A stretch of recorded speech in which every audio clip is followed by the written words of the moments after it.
Maritime Matters is brought to you live by Bahamas Maritime Connection. What is maritime?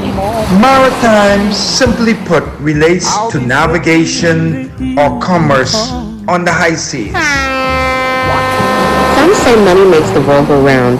I say ships move the money that make the world move. Who navigates those large international ships? How often are international ships required to be surveyed and inspected? Maritime also protects our seas and borders by way of our local Bahamas Defense It is Force. very sad to say that out of 1,500 plus ships that are registered under the Bahamian flag, only a very small amount of Bahamians are employed. Maritime Matters. And a pleasant good evening to you, our valued listening audience. Welcome one, welcome all. Welcome to Maritime Matters. I am your host, Captain Glenn Bain. This is Tuesday, the 10th day of September 2024. And if it's a Tuesday, it's maritime. Tick, tick, tick, tick. Matters. Our sponsors for the night show are 101 Pharmacy and also Island Care Pharmacy. For all your medication needs, check out my little cousin Shantia McBride and a lovely team at 101 Pharmacy in Nassau and Island Care Pharmacy up there, downtown Freeport. Fill your prescription at the store or send your refills via the online site, 101pharmacy.com. That's 101pharmacy, all lowercase, all one word.com. The three locations, are East Street South, and of course, the one on East Street South, that's where my good girl Joy, the pharmacist, hangs out, and she knows how to fix you up. Trust me, Joy ain't easy. We got another location on Charles Sanders Highway, and that's where all my family them hang out, because Shantia and I got everybody in on the business. Sometimes I just go do a shift and all. And of course, we have on Explorers Way in downtown Freeport, Island Care Pharmacy. Now this one is where my big cuz, or should I say big sis? Boy, Stephanie, that's like my sister, My big cuz hangs out. Stephanie, that's Shantia mommy, and she run things up and down. Go Steph, that's my girl. We are secondly sponsored by Bahamas Maritime Connection Limited, and that's where my one and only little sister hangs out. That's Catty. She always say, nobody know me, but everybody's called me Catty brother. Everybody who know, that's Catty brother. Anyway, good night to Catty. Good night to Mario. Good night to Dawn. Those are the Bahamas Maritime Connection crew holding the fourth and sometime the fifth. We provide a full slate of ISPS Maritime Security Services. So if you're in need of that type of security, please give us a shout. We would be more than happy to fix you up. Good night, Annie Mae. Well, you all know how this thing go. Our number one fan on Maritime Matter is Auntie Mae. I say, good evening. That's my Annie Mae, up there in Freeport, 91 years old and going strong, people. As you all know by now, that's my good Annie Mae. Now, sometime, some of might think that I just be exaggerating when I talk about Annie Mae being 91 and our number one fan, and what a 91-year-old woman could remember this and that and the next. Well, let me tell you all something, people. This 91-year-old lady breaks down our show on a weekly basis and spits out almost everything we discuss. So, I bring to you another clip of my good old Annie Mae giving her breakdown of last week's show. Go for it, Annie Mae. Okay, Annie Mae is going to be with us shortly, but just to let you know, you are listening to Maritime Matters. And on this show, we talk maritime. Maritime Matter is weekly at 17:05. Why do we say 17:05? Because, every 24 hours, there's two 5 o'clocks. There's 5:05 in the morning, like early in the morning when some of y'all still sleep, because ain't much of y'all like get up early. And then there's 5:05 in the evening, like now. But if we say 5:05 and we don't say AM or PM, we know what time that is. But if we say 17:05 on Tuesday, we cannot possibly be talking about 5:05 in the morning. We have to be 5:05 in the evening because it's 17. It's after 12, 13, 14, 15, 16, 17. So it's 5 hours past 12. That makes us 7. That's how the maritime time works. That's how the military time works. That's how the 24-hour clock works. And that's how we roll. That's how we roll with Maritime Matters. So at 17:05 every Tuesday, you can listen to Maritime Matters here on Love 97 FM. The purpose of our show is to highlight persons that made significant contributions to the maritime field in the Bahamas and to sensitize Bahamians of opportunities in the maritime sector in particular. Because, that maritime sector is loaded with opportunities. We, the Bahamian people, have them, eh? And we can talk about some of them tonight. We also cover current maritime issues from the domestic and international fields. The number to reach us is 326-8255. That's 326-8255. If you want in on the discussion, I tell you we got locked, loaded, and ready to go tonight, people. A replay of this show. So if you want to hear the one from last week, the one from week before, or the one from 2 years ago, every Tuesday we put out a show.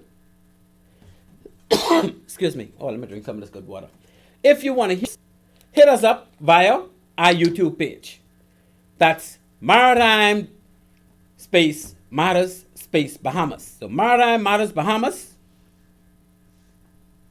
Just go to the search in your YouTube, go to the search box, and you type in Maritime Matters Bahamas. 3 different words. And all of our shows will just pop up, and you can pick, choose, and even refuse which one you want to listen to whenever you want to listen to them. And that's what my Auntie May does. She go back and she listen to the show and she very carefully, and then she tell me, all right, Glenn, I'm ready for you. This is this how the show carrying on. And I can tell you, my Auntie May do not play. So you can call us in at 326-8255 so we can continue to Let's Talk Maritime. Hello. Now, good old Auntie May. I want you all just to listen to Auntie May on this clip as she break down what took place in last week's show. Go ahead, Auntie May. Good morning, Mr. Wade. How are you this morning? Hope all is well. I'm good. I hear that people don't tell you. I might just happen to help you. Anyhow, they get the message, and I hear now the Bahamas, you were saying that it will be so hot for the next week or 2 weeks or something. I don't know. I don't know. So make sure keep the children and the old people hydrated. Anyhow, look at that. That's all I know. I mean, that's all I can remember with this thing. You talk about the shipyard where they building, must see 2 more docks. What's it called? Holding dock or lifted dock or something. Yeah, you talk about that and you say they spend about $6,600. That's a lot of money. And then while they're doing that, I think you must say to train guys, not only to weld and screw or whatever. They train them to do something. I remember what. Oh Lord Almighty. And I think they must be about 1,000. I think 1,000 besides to say 200 could be foreigners, but 1,000 could be Bahamians. Then what you talk about it? You say they could have 2 or 3 different whatever that is. I remember what it is, but I know it says that they can have 2 or 3 different something. Then what you say again? You talk about the Royal Bahamas Defense Force going to Haiti to peacekeeping. They go about 50 at a time. That'd probably be 150. And yeah, they go in 50 at a time. And then you see all the Caribbean island countries, attending the same amount of guys, 50-50 at a time, to keep cinnamon, to keep the peace in Haiti. I remember Dwayne was there, Dwayne was there already, and peacekeepers. I remember there sitting here, and I even remember how long he stayed, but I know he was there, He said that he said what countries, Caribbean countries, would be sending guys to Haiti. Then we talk again about those who keep sending drones at these boats in the Red Sea. And I think we say they must be sinker. Oil. Yes, and you say, if the oil starts leaking now, that's be a big oil leak. You wouldn't want that. Yeah, what you talk about again? Yeah, the those. And he said they will not stop this gang. They don't like Israel war. So then he said, so if Israel stop immediately, then they will stop immediately. Then you talk about a sinking ship, something, a sinking boat. You call the name, I remember. He said that sank, and the only person to save was the cook. Well, what else he talk about? And he talk about Carnival Key. I didn't say that. I know. Yeah, he talk about Carnival Key. And you advise Bahamians, especially those in the east, to prepare right now because this thing's supposed to be open sometime next year. I remember no more. What else? I remember. What else was I talk about? I think I must have mentioned. I know. But anyhow, boy, that's Glenn Wright. I remember no more. We talk about.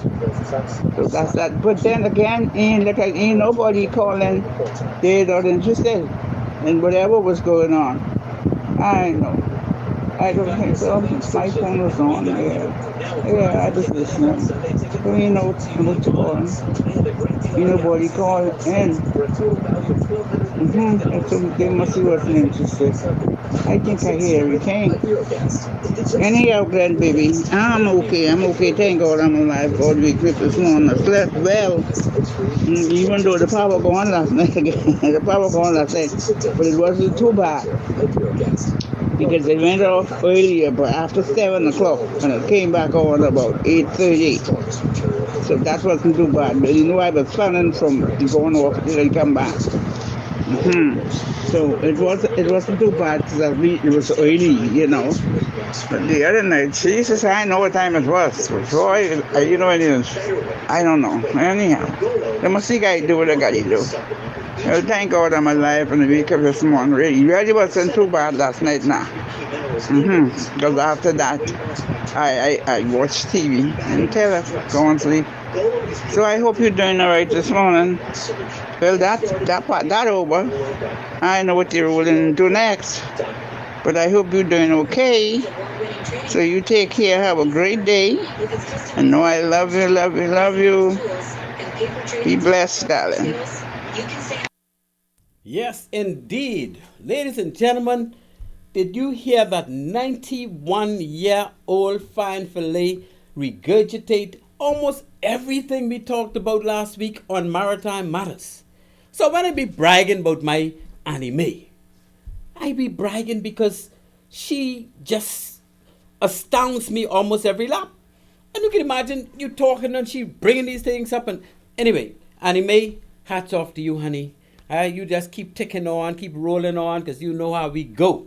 Now, that's a South Andres woman. All our accolades still intact. And I mean, only South Andres got people who 91 and can't like that, But that's the one I know who's listening to Maritime Matters. That's why she's our favorite fan for Maritime Matters. And KS, Mr. Kenneth Sanders. Now, you was a big timer in Freeport Power.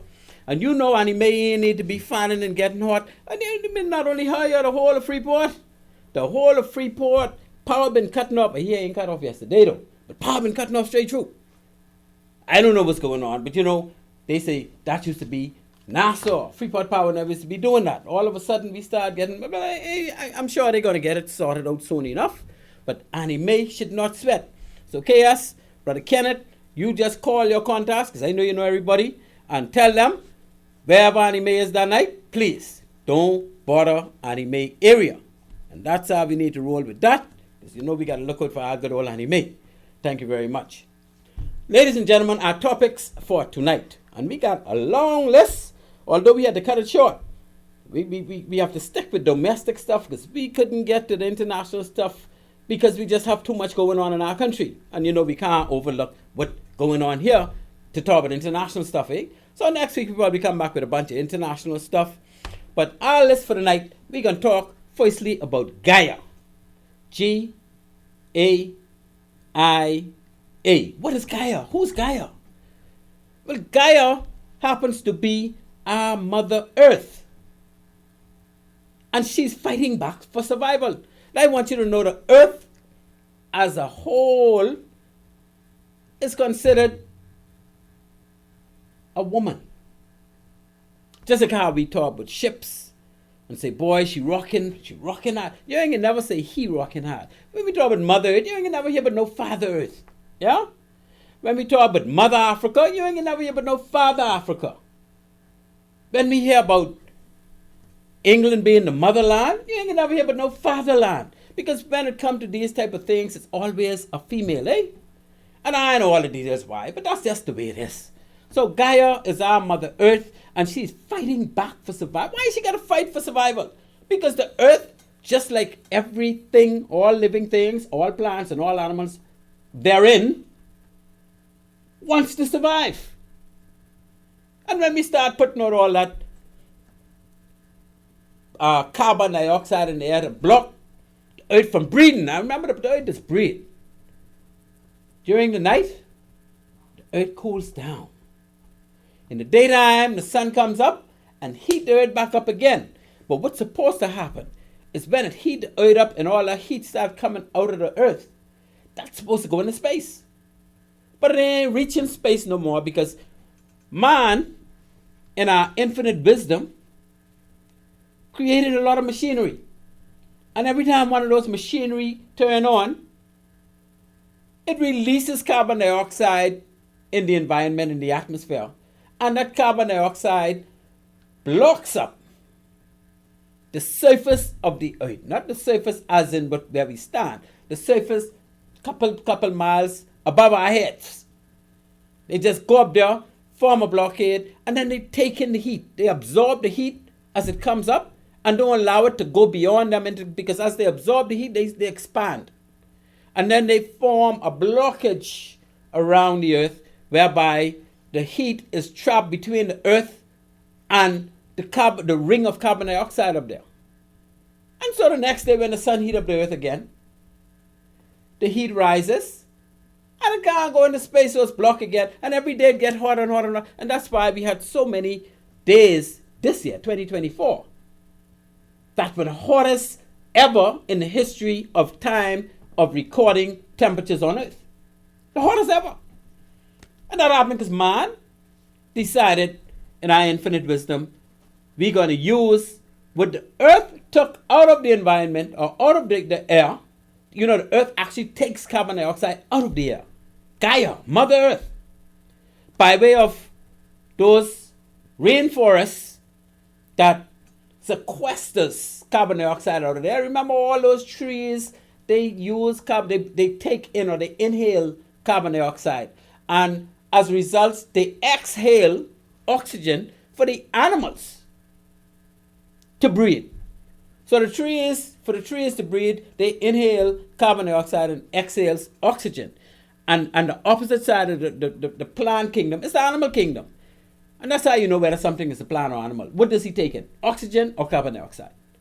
So the animal kingdom takes in the oxygen that the plant let out, and we breathe that in, use that, and when we exhale carbon dioxide, because that's what and that carbon dioxide again is used by the trees and what. So we have a balance of nature. We have a cycle of life going on between the plants and the animals, eh?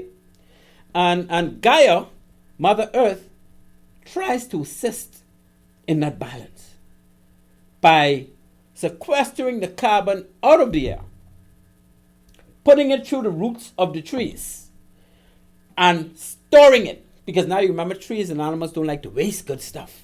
The trees want to store the carbon dioxide in the roots and in the ground underneath the tree, so that when enough is available in the environment, they can just get it and bring it back up and use it. Animals do the same thing. We store food. We don't store oxygen now. We ain't that good. But we store food. The body takes in 3 main groups of food that the body needs from what you eat. They want protein, that's amino acids. The body want the fat, that's fatty acids. And the body want the glucose, eh? And those 3 things, the body is not going to allow to leave or excrete. The body will store those things once it comes into the digestive system. And that's how we got so much fat people, eh? Especially in our country, the Bahamas.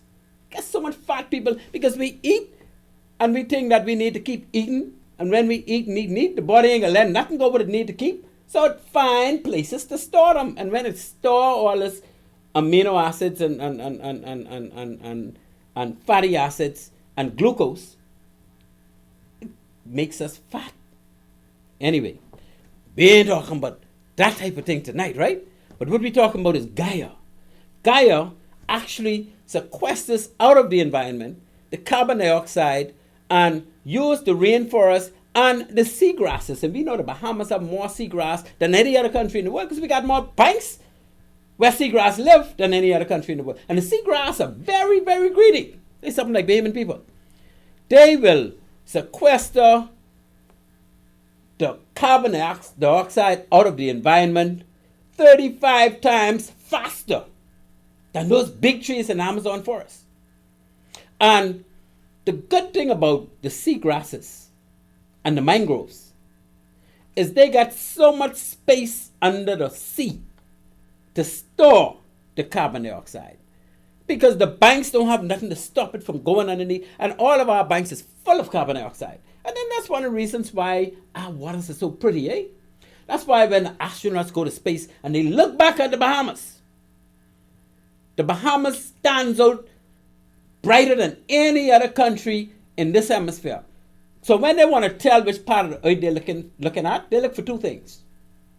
They look for either the beautiful waters of the Bahamas, or if they're on the other, if the earth is turning and the Bahamas is not in their view, they look for what is the opposite side of the world, the Great Walls of China. Because that is distinctive from even in space. That's how great those walls of China are. Right? So, we got a lot to talk about. We talk about GAIA taking the carbon dioxide, storing it under the earth. And they also store it as coal, right? And when you hear about coal mining and stuff, these people going deep down in the earth and digging up this coal that they selling for fuel. Because coal is only carbon dioxide that was stored. And when they burn it, see, carbon dioxide is easy to burn. But when you burn it, it goes back into the environment. And Earth, GAIA, Mother Earth, put those things down there to stay. But we, in our infinite wisdom, decide we can fool with them because we want fire, we want combustion. Same thing with oil. Do you know that oil breathes? There's oil in the Persian Gulf. When they extract that, put that in the ship, put them in the storage tank, they release carbon dioxide into the air no matter where they store it.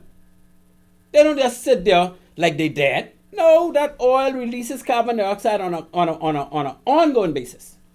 So between the oil, the coal, but we don't disturb our seagrass meadows, thank goodness. And someday we can find out why the United Nations don't want to pay us for our seagrass sequestering all this carbon out there to save the world.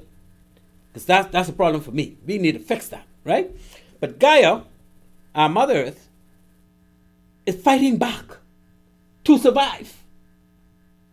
So she's lashing out with violent hurricanes. She's having earthquakes, floods, because you're pinching and she's trying to tell you, stop. That's what's going on. Well, that's in my terms, eh? But the scientists, they give it another term. So we got this independent scientist out of Great Britain by the name of James Lovelock. And he has a series of books called GAIA. And I can tell you, it's like 7 different books. I got them all. I only on the second one. But these books are telling you, first of all, they tell you when the Earth first started. Yeah? When the sun was only burning 40% of the intensity it burns today. That's when the sun was brand new. It was not as hot as it is today. And the sun is going to get hotter. And Brother Lovelock tells us, and I know scientist, he's a scientist, eh? But this is his findings based on research and other people's research. Tells us that the sun was burning now the earth existed with the sun burning now for about almost 3 billion years. You know what is a billion? A billion is 1,000 million. That's 1 billion. So almost 3 billion years, the sun was around to heat up the earth. Because when the earth first came around, it was just mostly water with some mountaintops.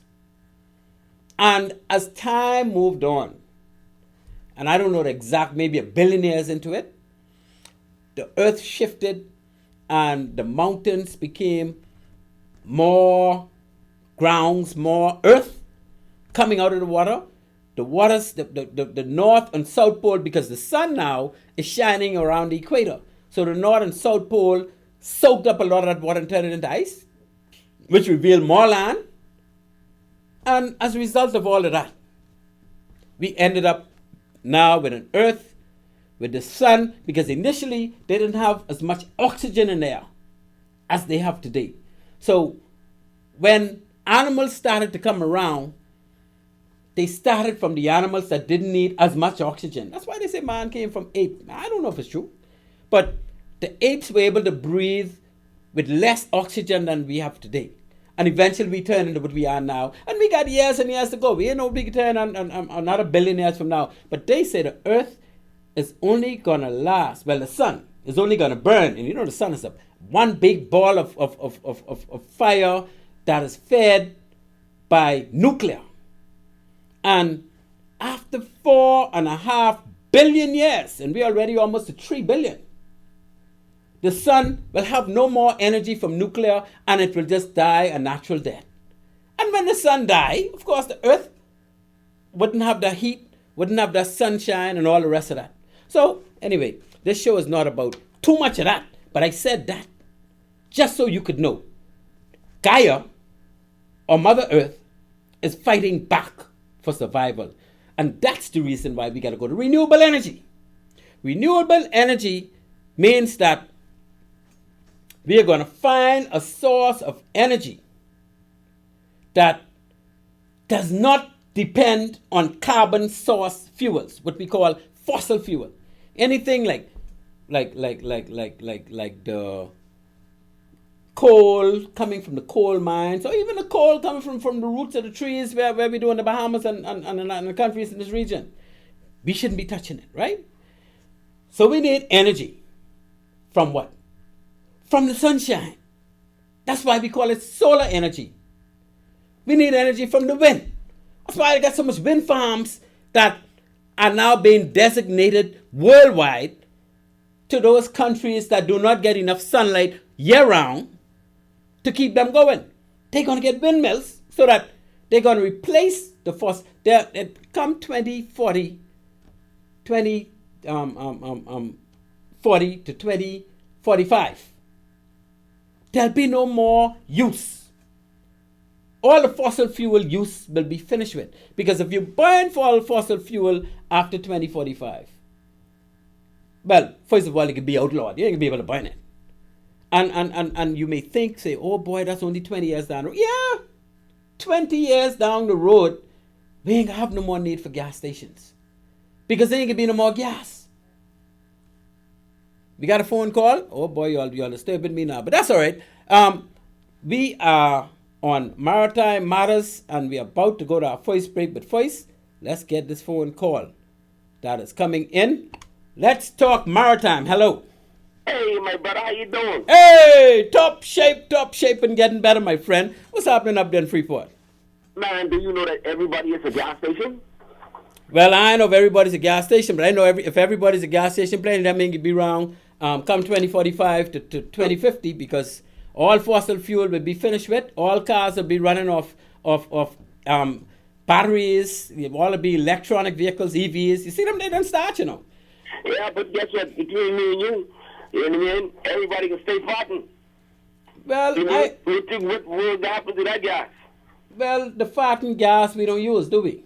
We could continue farting, but we ain't gonna use all the gas. I don't think we fart enough now to use that for nothing. We need fossil fuel gas. that's obviously gonna be replaced over the years. But your light been cutting up, man. Y'all get my anime sweating in the night. What's going on, man? Listen, over in Grand Bahamas, let me tell you what's going on. I don't know where this new company comes from, but this new company is trying everything they could in order to become relevant. But you don't become relevant when you come here in Grand Bahama and try to load shed like they do in other places, probably what they heard about. I mean, there's never been an incident like that. I've been there for 25 years, and there's never been an incident where there was load shedding. You get your current go off, right? Yeah. And come back on. That's how I know it. That's how I know it to be. Twice a night for a whole week until I heard a lawyer say we need to. Mr. Tyne said we need the FNM and the PLP need to get together and run them people out of this country. Well, you gotta be careful when you're running them out now, because you gotta have somebody to come back in. You ain't wanna run them out and end up like us in NASA with BPL and be faced with the same thing, eh? Yes, but listen, when the Port Authority, who's supposed to be the regulators, said they had a meeting with their chief executive, and last night was the first time in a couple of weeks where the light didn't go off at all. Well, thank God my anime had the sweat last night. I'm glad to hear that. Well, I hope that continues for many nights to come and they get that, whatever. What is the problem, though? Why is this happening? The problem is because those people have certain people on their side, and they feel they could do what they feel like to the people, you know what I mean, because they got them, you know what I mean, got them people covered. But why they didn't do that before now? I'm sure they had those people on their side for years now. How come they just wait till now to start doing this? The people in Grand Bahama has been protesting. And then we had the guy who is an FNM, his name is Mr. Johnson. I ain't talking no politics. We don't. Hold on, King Otto. You know we don't call names. Hold on, King Otto. You know we don't call names on this show, and we don't do politics on this show. So just keep it without calling names. Yes. Well, this guy came out, and some of the opposition representatives, PLPs. I ain't care if he's PLP, FNM, BDP, green with the green colors, the black color. I ain't care what he is. You ain't gonna call them. That just say, okay, somebody did something, and let's keep going from there. Yes, but guess what happened? The leader of the opposition never came out to none of the protests. All of a sudden, he wanted to organize a protest on the 12th. In a few days, you know what I mean, with the color. But what the protest for? Because if you have what the protest for if you have your power returned last night. So if you have power every night until Tuesday, you ain't need the protest no more then. Well, I'm not listening. Something happened. You know what I mean? Something happened. Something had to happen. Okay. You know what I mean? So let's keep our fingers crossed that you. Let's keep our fingers crossed that you and Annie Mae don't have to sweat no more. This thing's supposed to be for everyone. The church leaders, the farmers, the taxi drivers, the cooks, huh? Yeah, but let's see if that's what this big protest is supposed to be all about. Yeah, but make it an FNM thing. But didn't they say one of the main machinery is having some issues? Yes, because this ain't supposed to be an FNM thing. This is supposed to be all together, all for one. Like yeah, but you're still talking. Get together Yeah, but fight these evil people. Yeah, but King Adi, you still talking politics, man. Let's keep the politics out of this. Is it a machine that has gone bad? Because the machine ain't got no FNM or PLP or coalition on it. Let's just talk to the facts. What's going on? What's going on? Is it a machine? One of the generators? What's the problem? Yeah, I want me to tell you what's going on. Yes, sir. Without mentioning politics. Listen to me carefully. It's a cause for the hurricanes. Matthew was in 2016 and so on, and they're still charging you for hurricane relief on your light bill from 2016. Yeah, that's your bill. I talking about why the power going out, man. Because of your billing, it costs the power to go out. Well, the people are getting a pushback from the people from the Grand Bahamians who feel they are being taken advantage of now. Yeah, but what causing the power? What causing the power to go off, man? When you using less current. So what causing the power to go off? Do they have a mechanical problem? They ain't got no mechanical problem. Well, I heard that one of them main. I heard on the news that one of them main generators is down. Not a thing like it, because we went out last night. Oh, well, they must get it back up. Then that's why I say we got to see what happens here now. It's garbage they doing. Okay. It's garbage they doing until the real people step forward and they really see how serious the man is. You know what I mean? If you can do things, they got to be here. Well, I agree with you, but now let's talk about when they gonna switch to solar. Because when they switch to solar, the light bill get cut in half. You realize that? Well, they building solar farms around this place like crazy. Well, that's what they need. They got places right now where they digging the holes to put the solar panels again. They digging them all over the place. Yeah, but the sooner but the sooner they get the solar up and going, the sooner your light bill will go down, the sooner they will make more profits, the sooner the whole country will benefit, and BPL need to be doing the same thing. The government needs to give everybody the right to get a solar panel or not to fool with the grid. I agree with you on that 1,000 times, and we gotta now get on the government. We don't need to fool them people with their grid. Let them have their grid and eat their grid and get a plug so you can stick the electricity in them. Well, you and I... Everybody needs from the government a right to have a solar panel because the Son of God is here every day and shines on everybody. Yeah, but did they say that? That's our power. But did the government say that you can't have your own solar panel for your house? It's somebody or some type of system that is trying to hold them things up. You know what I mean? They say, listen to me carefully, man. We ain't stupid. You know what I mean? Instead of paying the light bill, let's pay that on a solar panel to put on our house. I agree with you, but I don't think they're stopping us from putting solar panel on our house. It's just that we make no. Let me tell you what I think the problem is. I think let's make the solar panels right here in the Bahamas. I think the problem is we don't have the money to buy those batteries and solar panel up front. Because if we have the money to buy them up front and we put each one of us put them on our house, then BPL gonna have to go down that road. Otherwise, they ain't gonna be making no money off us. Same thing with Freeport Power. Listen to me. You listen to me right now. Yes, sir. If my bill right now is $800. Yeah. Next month, for the whole 12 months, 8 plus is $9,600. Yeah, but you ain't got that up front. That's the problem. You got to pay your bill as you get paid from your job. The government needs to put something in place where if that's our light bill, and that's the light bill that we pay and the money that we pay, you need to put something out front for us, you know what I mean, to give us a golden reach. Don't give us a fish today. You know what I mean? Give us a line so we can catch our own fish. But the government may not want to change to solar right now because the government is also... But hold on, the government is also making a lot of money off this fuel, you know. The government taxed that fuel heavily, and the government don't want to stop making that money from that fuel. The government do not want to stop making that money off. That's the reason why the government hesitating to go to solar. Because if they go to solar now, your fuel is from the sun. You're fuel free. Everybody power bill could go down to about 50%. But the government wouldn't be making a whole heap of money they're making off taxing the fuel no more. And then those other people who are putting fuel surcharge wouldn't have the option to put that no more. So some other group of people who making all this money from fuel ain't gonna be making that no more. So it's not. Don't need to be here. So it's not very expedient for the government or those individuals, entities that are making money from this fuel to revert to solar and stop bringing in fuel. Otherwise, they're losing a lot of money. Yes. That's what this thing all about, you know. I hear the Arabs are in the look for now. Well, I saw a picture with the guy from Saudi Arabia. I think he's the leader of Saudi. Very, very good sheikh or sheikh as they call him. Because I've been to Saudi Arabia and I can tell he did some tremendous things in Saudi Arabia. So if he's coming to Eleuthera to have a look around or to invest some money or whatever, that's fine. I welcome that type of thing. So thank you for the information. And look here, thanks for calling, man. Because last week ain't nobody called. Well, listen, let me say something to you, man. What is happening over in Grand Bahama?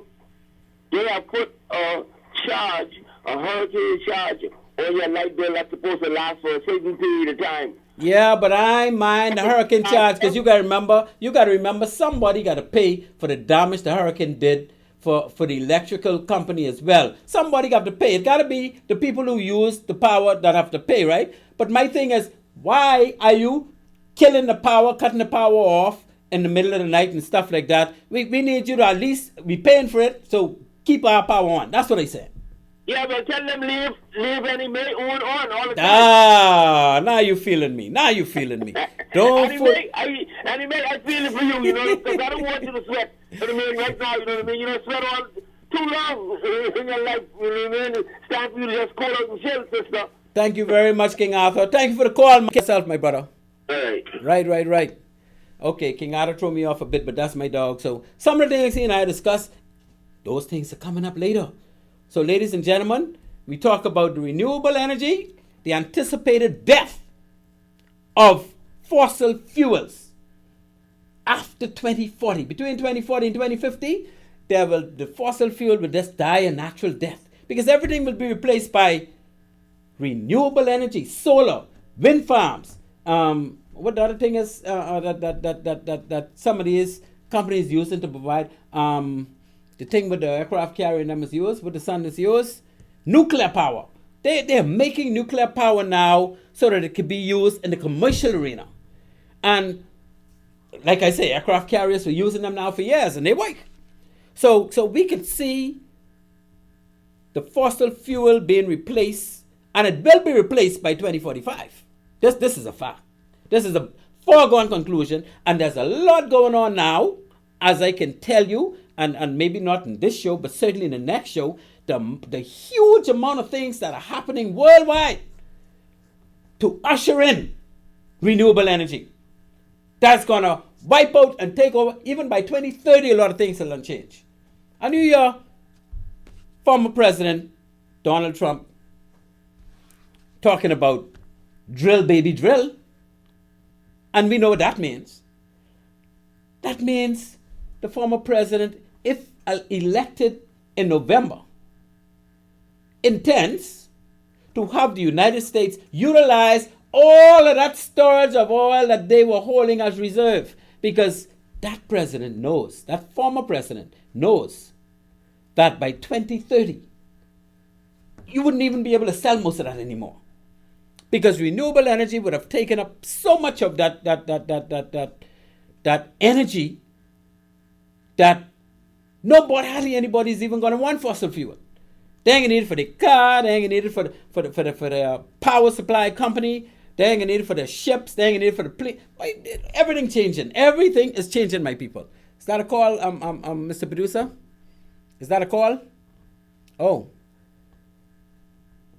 Calling you on Maritime Matters. Hello? Yes, sir. Let's talk maritime.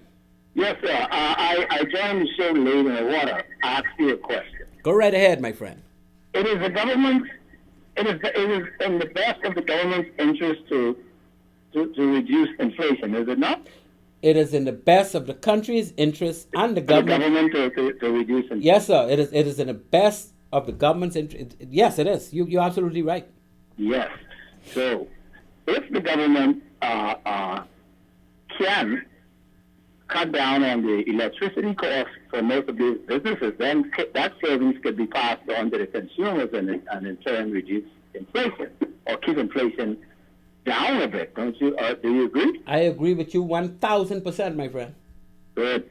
So I don't see why any man in his right mind leading the country would fight against switching. I don't care who's running the fuel industry here. I don't care how much money the government is making.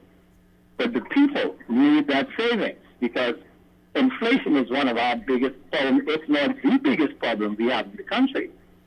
Well, inflation is tied into to minimum wage. I mean, if the inflation go down, the low minimum wage could go further.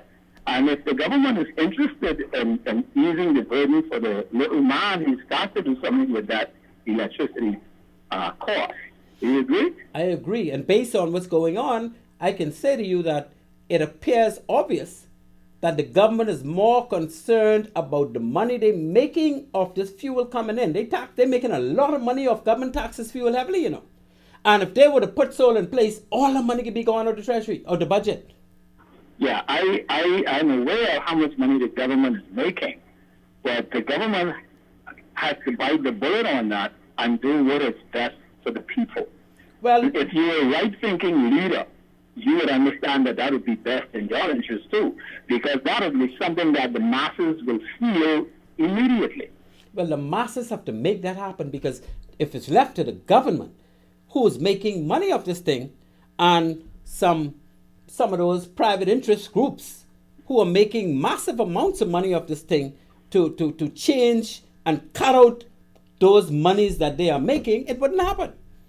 Because if you're making money, if you have a company and you're making money over doing something, and you can cut out making that money by converting to selling or doing some other type business, are you going to do that other type business and not make that money anymore?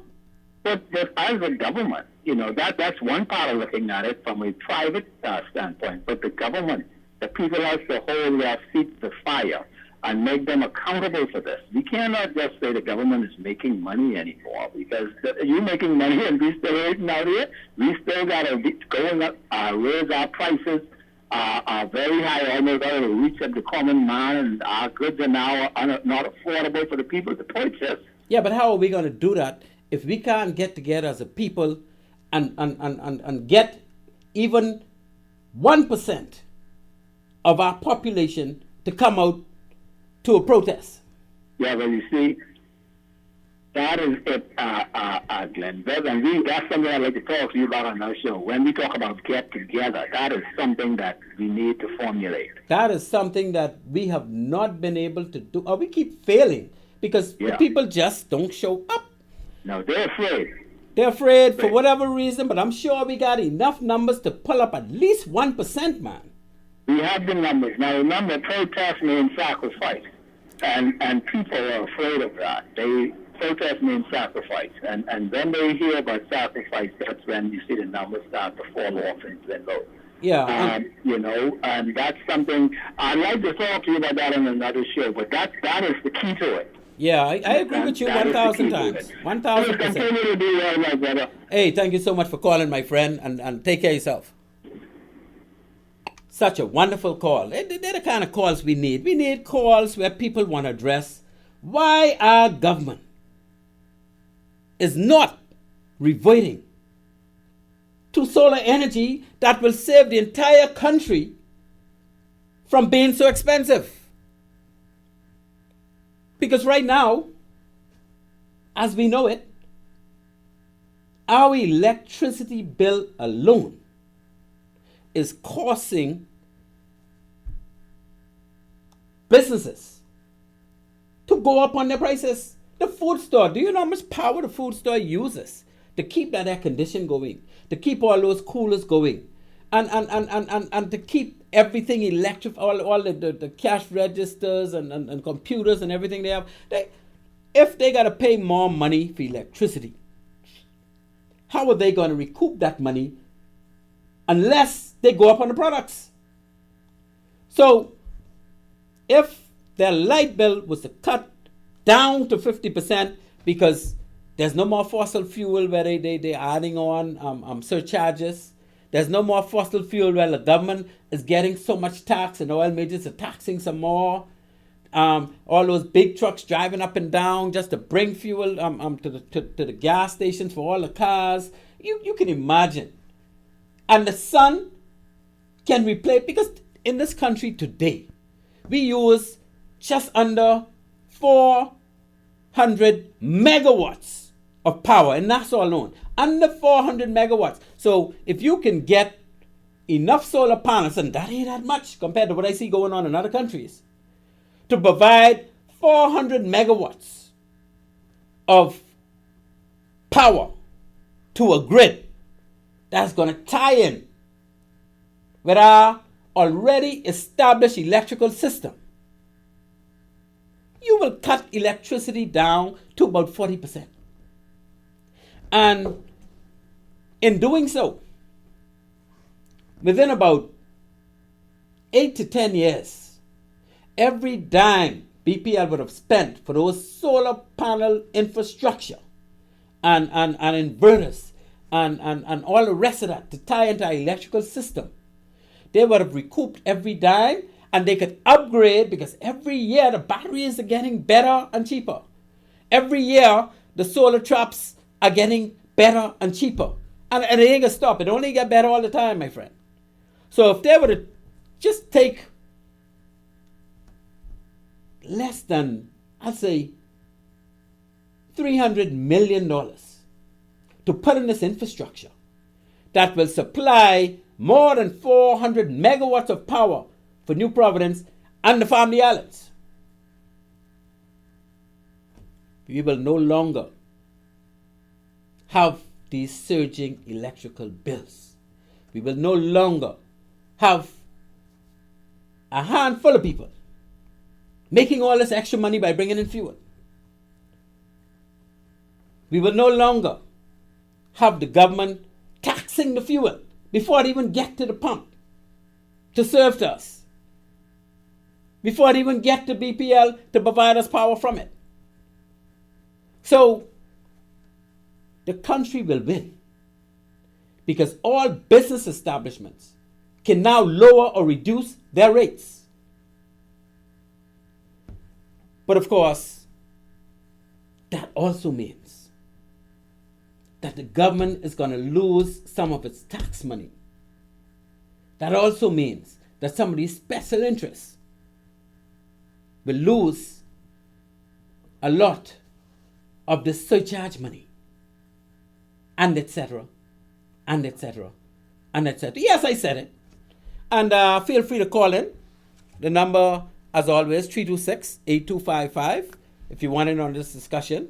And that's just the beginning of what we could talk about tonight. And look like time going so fast. Boy, that can't be half hour gone already. But anyway, we got to talk about global warming. And we asked already, will BPL convert to solar power soon? Will they do it? Is there a will for BPL to convert to solar panel, to solar power, so that the power bills can be reduced down to 40% from what it exists today? I don't know if there's a will. I don't see the plan. I heard about a 90 megawatt solar system coming, and they say mainly for the Family Islands. So why not New Providence? Anyone touch that? You could guess and I could guess. But for some reason, they don't want to touch that. We got coming up the Nassau Cruise Port. They are aiming to become 100% solar. Okay. So Nassau Cruise Port is feeling the pinch.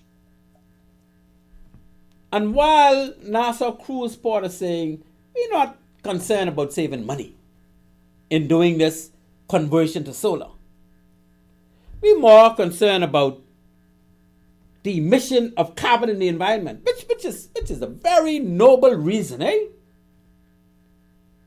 But if Nassau Cruise Port could do it, why can't we do it for our house?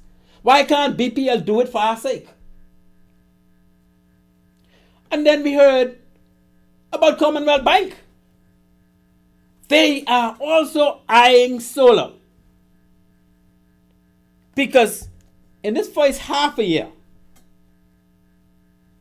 the expenses jumped to $6.5 million. This Commonwealth Bank only. I don't Scotia and Royal and all the rest of them. This Commonwealth Bank only. $6.5 million expense jumped. Then you juxtapose that against the first 6 months of last year. And most of this is because of fuel surcharge and something to do with BPL, making them pay another couple $1 million because they considered one of the big users and all the rest of that stuff. And we can discuss some more of that later on, right? But should other business resorts or businesses in general take a similar corrective measure? Why don't all the business establishments in the Bahamas go on to solar and cut BPL off and only pay BPL for the rent of the meter? And let's see if BPL will then come on stream and say, boy, these people ain't stupid no more. These people are now realizing that they could save money, so we can't be juking them with this big fuel surcharge by giving them energy from fossil fuels. We need to now give them what they need. We need to give them solar. We need to solarize everything, bring their power consumption down, their power bills down, so that they will be inclined to use us again. Right? Otherwise, BPL may die a dying death. Because if every Bahamian decide that I'm going to go to the bank and get a loan to solarize my house, how much money BPL could be making after that? Maybe if we're not going to get together and protest that BPL solarize the entire country, maybe an alternative would be that the majority of us, over 50% of us, solarize our own businesses, solarize our own homes, just to prove. And then at the end of the day, some of us will have enough solar power that we could feed power back to the what you call the thing? I can't remember. But we could feed power back into the BPL system to provide power to others. Although they're saying that that's illegal. Because if we start doing that, then BPL will have more power from solar added into their system, and they wouldn't need as much fossil fuel no more. So those entities that are making money off the taxes and the fuel surcharge and all that will feel a pinch. So it ain't expedient for that to happen, eh? But we can do it. And once we do it, we will see the chips fall where they may, eh? That's my suggestion. So Commonwealth Bank also want to solarize so that they don't have the big electricity bill. So if Commonwealth Bank could do it, most companies could do it. Just like how most companies reverted to getting emergency generators. So that when BPL power is off in their area, they have an emergency generator that kicks in and keep power going to keep business going, eh? But if you get solar, you don't need no more emergency generator, because I can tell you, the sun is not going to be turning off and on. You will have ongoing power all the time. So that's where we need to go. We're also going to talk a little, if you get time, about the crippling for the economy if Abaco ports are not resolved. And when they say Abaco ports, they're talking about Marsh Harbor and Cooperstown. They're the two main ports for Abaco. Sandy Point, they got boats coming down mailboat, but there ain't no real port of entry, eh? The main port of entry is Marsh Harbor, because ain't no ground shaking as yet for Cooperstown. And I don't know why Cooperstown was even put there as a port of entry. Because, big ship could cross the banks to get to that. And to dredge all of that distance from that port across the banks to reach the ocean. And when you dredge, you can't just dredge a narrow channel, because if they coming through that narrow channel with a 15-foot draft and the wind blow them off track just a little bit, then they'll be aground. So it got to be wide enough to make adjustment for the wind or the tide or the current or whatever going on. So in my opinion, I don't imagine how, and somebody please call and tell me how, that Cooperstown port is going to be able to receive ships, large ships. The port is huge. I think that port even bigger than Marsh Harbor Port. But because of the banks, the controlling depth is about 9 to 10 feet at high tide. So at low tide, you got 7 to 8 feet. Yeah, maybe a little more. But you're not going to get 15 to 20 feet where the tropical ships and those size ships can get in from the ocean to that port, where mega yachts could get into that port. So who y'all was fooling when you built that? Because I was never fooled, because I know I've been to Cooperstown over and over again. Well, of course, on defense force boats, but we only had 6 and 7 foot draft. But now if you're talking about a cargo ship, like the Betty K and the Tropicals and the Dukes of Topsails, they wouldn't be able to get in there, I'm sorry. Because they wouldn't be able to cross that bank, and I don't think they could dredge that much for them to be able to safely, confidently maneuver from the ocean all the way into Cooperstown with a dredge channel. I don't think so. Now, I could be wrong, but somebody please call. Oh, the number again, 326-8255. Please call and let's have that discussion. Because those Abaco ports, and the thing about it is right now, Marsh Harbor, and not just recently, people talk about, Dorian mashed up the place.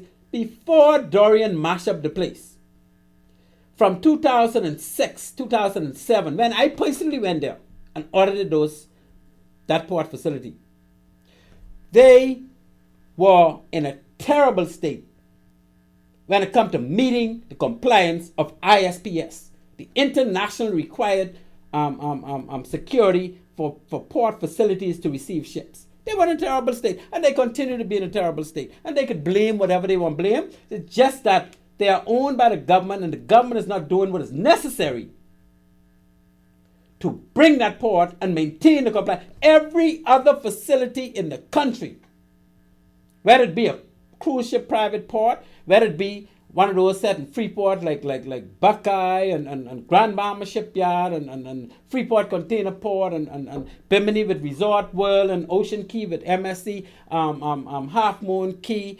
Arawak Port Development, all those out Clifton Pier, even Morton now, all of them are required to maintain ISPS standards so that they could continue to operate at the international level.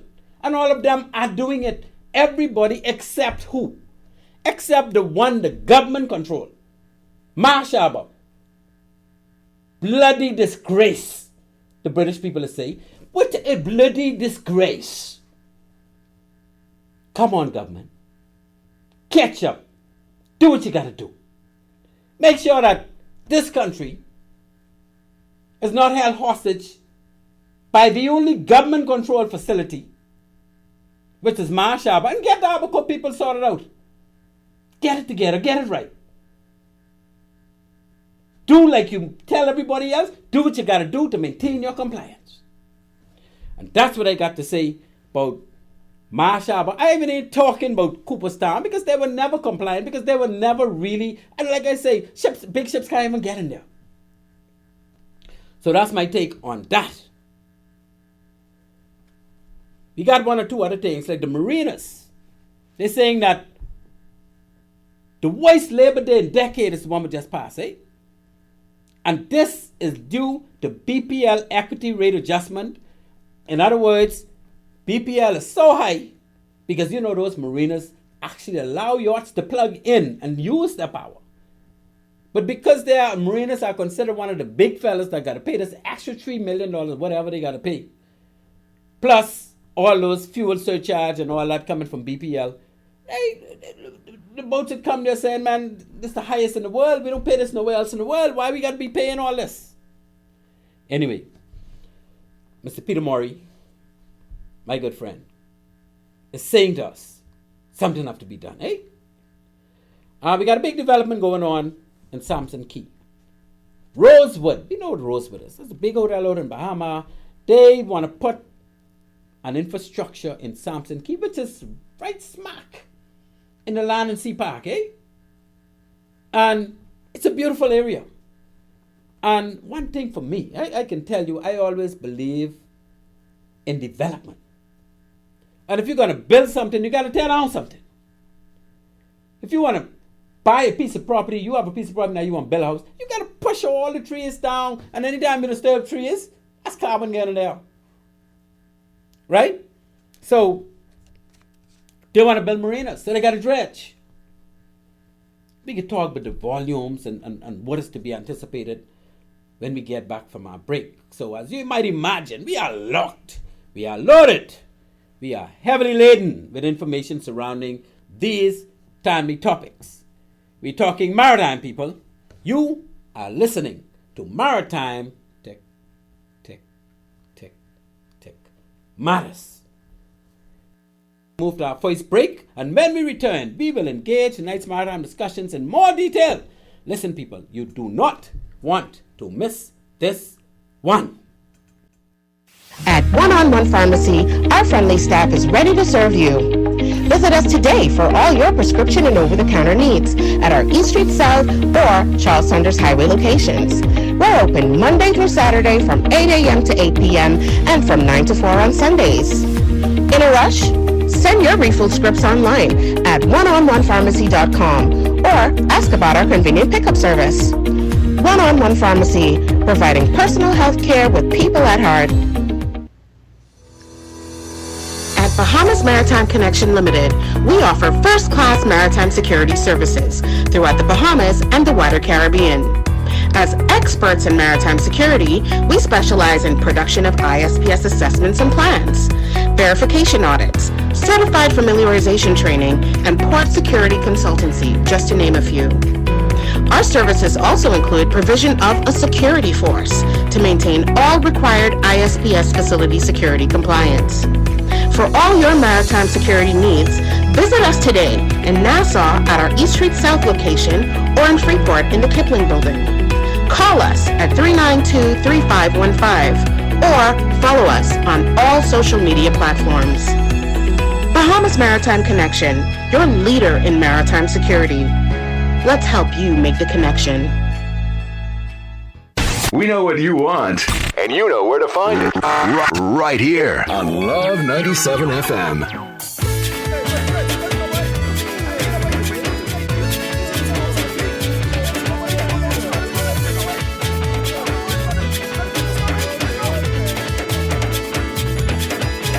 I'm a boatman, a seaman.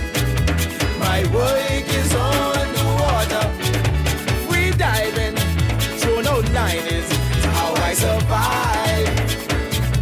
Listen, from foggy to yellowtail, from jackfish to killer whale, I jump in my dinghy boat and I head on down the coast. I need a fish to bite, my kids gotta eat tonight, so I do what I gotta do, take some fish back for them to stew.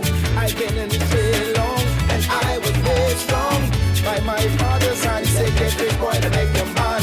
What you got a big line, son, you be fine. Just keep your eye out for them floating groupers passing by. I'm a boatman, a seaman. My work is on the water. Free diving, throwing out liners, how I survive. Oh, come on. Yeah, let's go down the shore.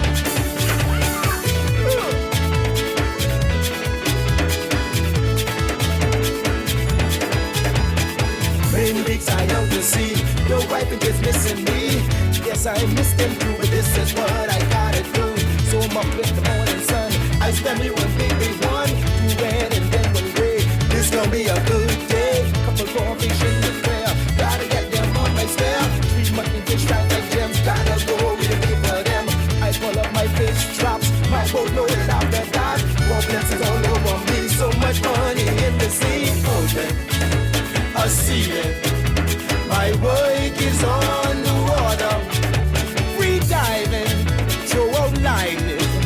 I survive. Oh!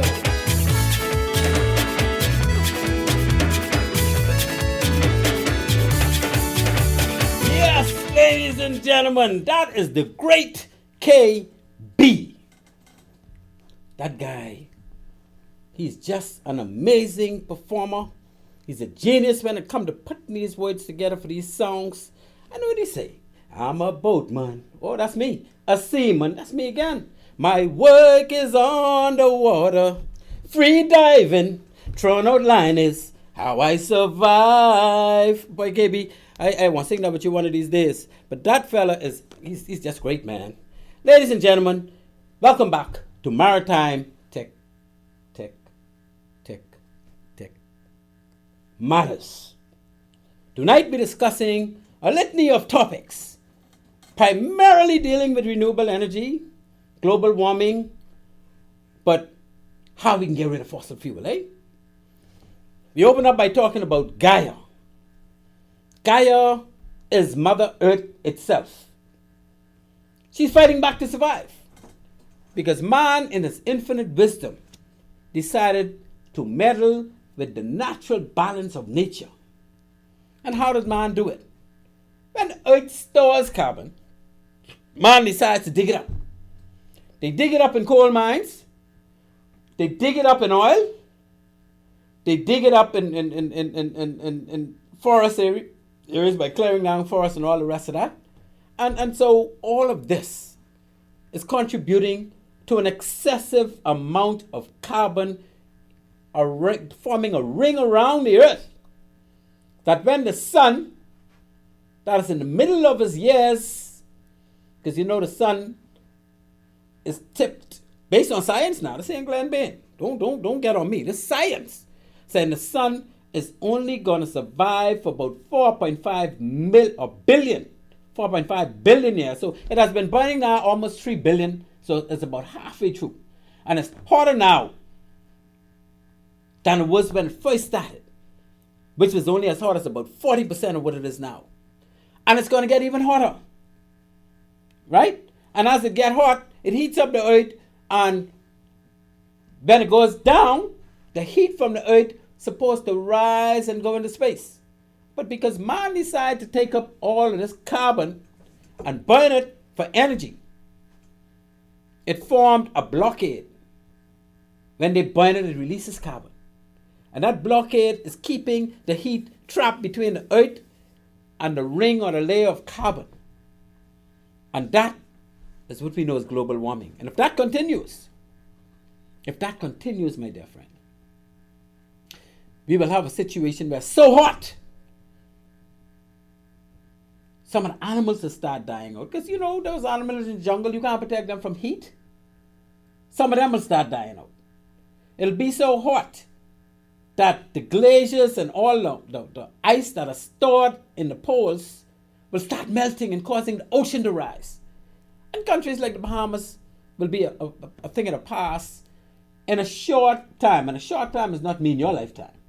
Because if the world was already going for almost 300 billion years, a short term could be another million years, because 1 million year is only, remember now, you need 1,000 million years to make that 1 billion. We only got 1.5 billion left. So if you go 1 million years, that's like a drop in the bucket, eh? So in a million years, if we continue the way we're going now, the Bahamas will probably be covered with water. And that's what the scientists are saying. That ain't what Glenn Bain is saying. And I tell you, it's a series of books called GAIA. And you could Google it. James Lovelock, independent British scientist and father of the GAIA hypothesis. I got 7 of them. I got the books. My good sister out of London, Dr. Evadne Keith, assisted me in getting all of the GAIA series. I haven't read them. I'm on the second one. But I can tell you, it is so very interesting. So, GAIA therefore tells us that we need to cut it out. Stop interfering with the Earth's storage of carbon.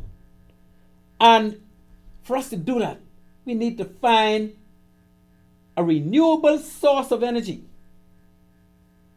And GAIA gives it to us.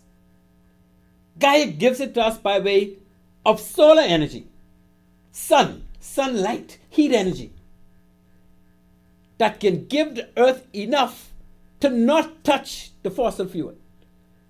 Because once you're near the equator where the sun is always in your midst, you will always have energy from the sun. And once, even if you're beyond that 30 degrees north or south of the equator, and when winter comes, you don't hardly see the sun or you don't get enough heat energy because it's so cold, you can use wind farms because your wind is a bit stronger. And once you put those, and most of those wind farms are like 30, 40 miles off the coast. So ain't nothing blocking the wind. And now they're getting them in abundance because they realize GAIA is in trouble. So we are now going to utilize 40% of the power will be from solar, and another 40 something, say 45% of the power will be from wind farms. And then you got 10 to 15% of that power being offered by nuclear energy. And the rest is basically using alcohol and methanol and that type of thing. And that's what boats and planes going to be using for their machinery, eh? And they don't give off hardly any carbon. So again, probably next week, we'll talk about some details of the ships, what the ships are doing, what the ports are doing, etc., etc. But tonight, as we move into our last 10 minutes, we're going to speak about the global warming effect, which we didn't talk about. Will BPL convert to solar power soon? Why we want BPL to convert to solar power? Because solar power is free. That's from the sun. Well, of course, you got to buy the solar panels so that you can capture the sun. And then you got to buy the inverters and the batteries and all that. So when you store it, it's stored in those things to provide the energy you need. And in the Bahamas, all we need for Nassau is less than 400 megawatts. That's a drop in the bucket compared to how much some of these countries are now getting from solar. And it's not extremely expensive in terms of what it's going to cost the country in the long run compared to continuing to use fossil fuel. Because fossil fuel right now have us choked right up to our necks in bills. And I put it to the government of the Bahamas, and I'm not talking about the existing government, the PLP administration or the FNM administration or whatever other administration this country may come across, if any, in times to come. I'm talking about whoever we put in there as the government of the day. That's who's the government of this country, who we put there. We need to have our government solarize this entire country. Forget the special interests. Forget the little couple dollars that some people making by way of corruption, as we know our country engages from time to time. Let's do what is good for the masses of the country. Let's cut our electricity bill to less than 50% of what it is today by way of solarizing.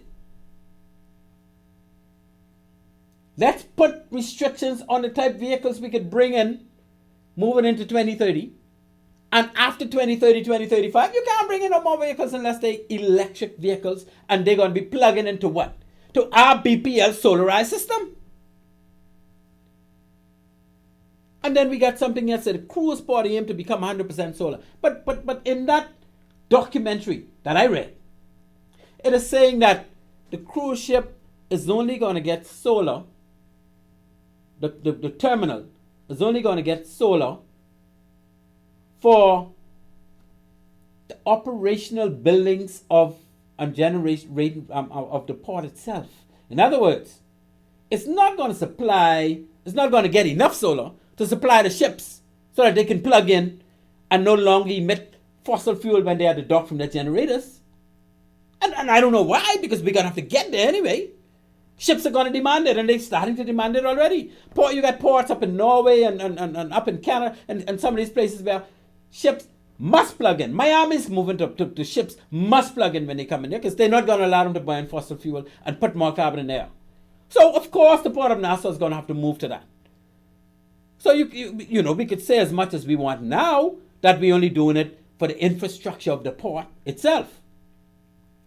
And it goes even further to say it's not going to be solarized to provide power for the people who are renting space in the port. Why not? Why the people who are renting space cannot gain from that solarized situation for a certain amount of money? You know why? Let me take a guess. I believe because if they were to do that, then BPL would be losing out on that revenue that they are getting from those private companies that are paying rent to operate within the port. And that would affect the government's revenue. That would affect private interest revenue. And that's how petty this thing is. So while the Nassau Cruise Port is going to go 100% solar, it is leaving out those entities in the port that are private. It is leaving out those cruise ships that are coming there that needs the relief so that they can emit less carbon on their voyages. So, I say to my good friend, Brother Mike Morrow, and his team at the cruise port, as he being the chief executive person, please consider very soon down the line, consider how you're going to provide enough solar power. And this was said already, you know. They were going to set up the solar panels and inverters and all that on Arawak Key and have it sent to the cruise port underground cables so that they could supply enough power to those cruise ships. And this needs to happen. You can even utilize PI to set up your solar farm, eh? So let's get with it, Brother Moore. Let's get with it. I know you have restrictions, but you also got the pressure coming from the cruise ships. Let's try and move with this, man. And then we got Commonwealth Bank. We only get 4 minutes left. We get Commonwealth Bank saying that we are choked because of our electricity bill. We have to now consider moving to solar. Now, if Commonwealth Bank can do it, and although the Nassau Cruise Port chief executive is saying, we're not really looking at trying to save money. We're not doing this for that purpose. We're doing this to say we don't want to be emitting fossil fuel or carbon from our operation. But they're not emitting carbon from their operation.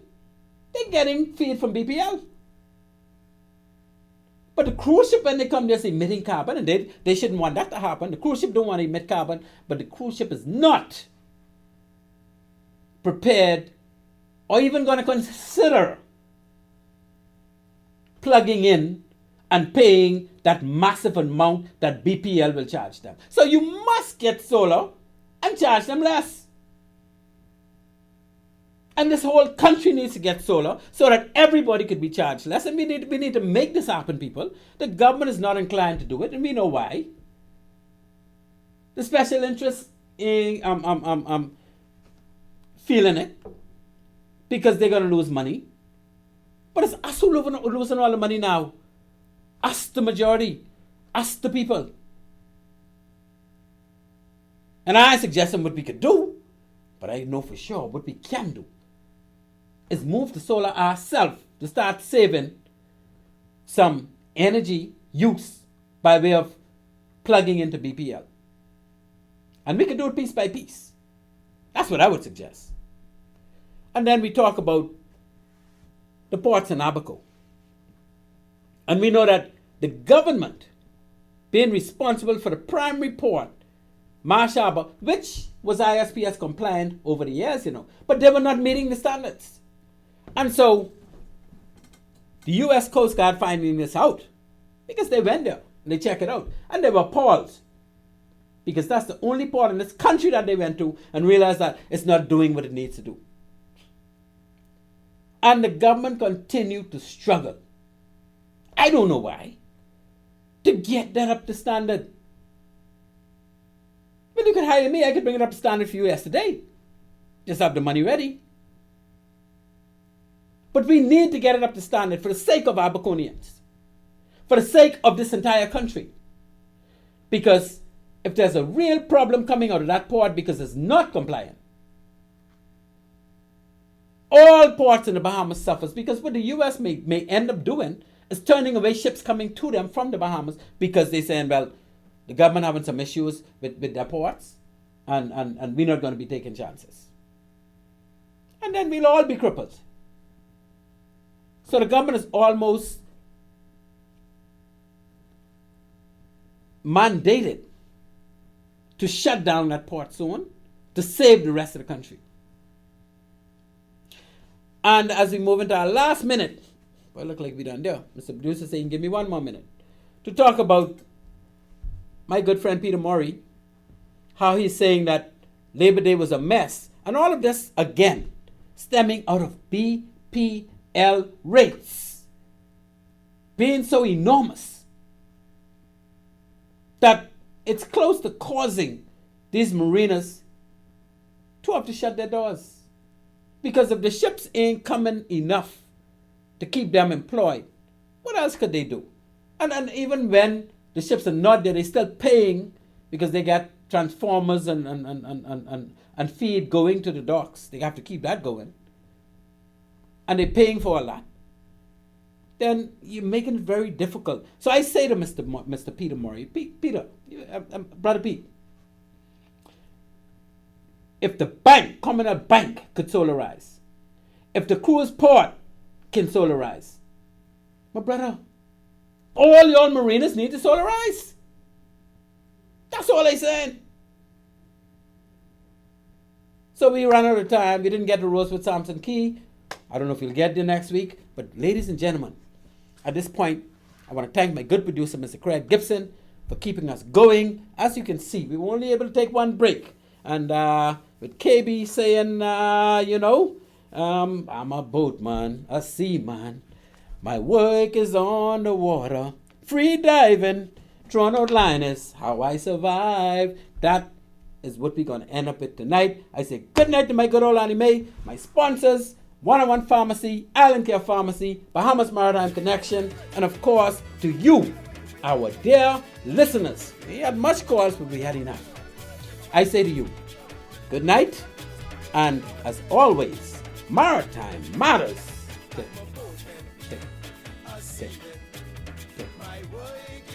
Out.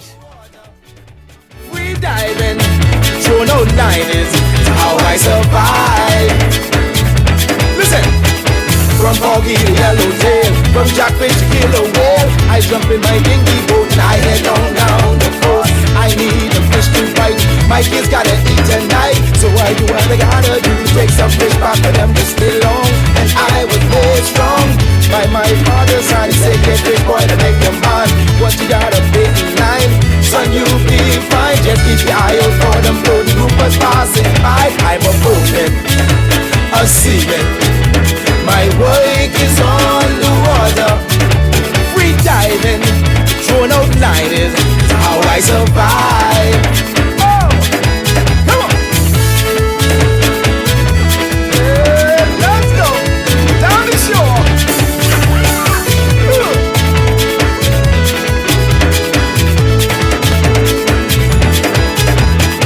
Many weeks I out to sea, your wife is missing me. Yes, I missed him too, but this is what I gotta do. So I'm up in the morning sun, I spend me one big one, 2 red and then 1 gray. This gonna be a good day. Couple more fish in the prayer. Gotta get them on my spare. 3 money fish right like gems. Gotta go with the big for them. I pull up my fish traps. My boat loaded after that. More blessings all over me.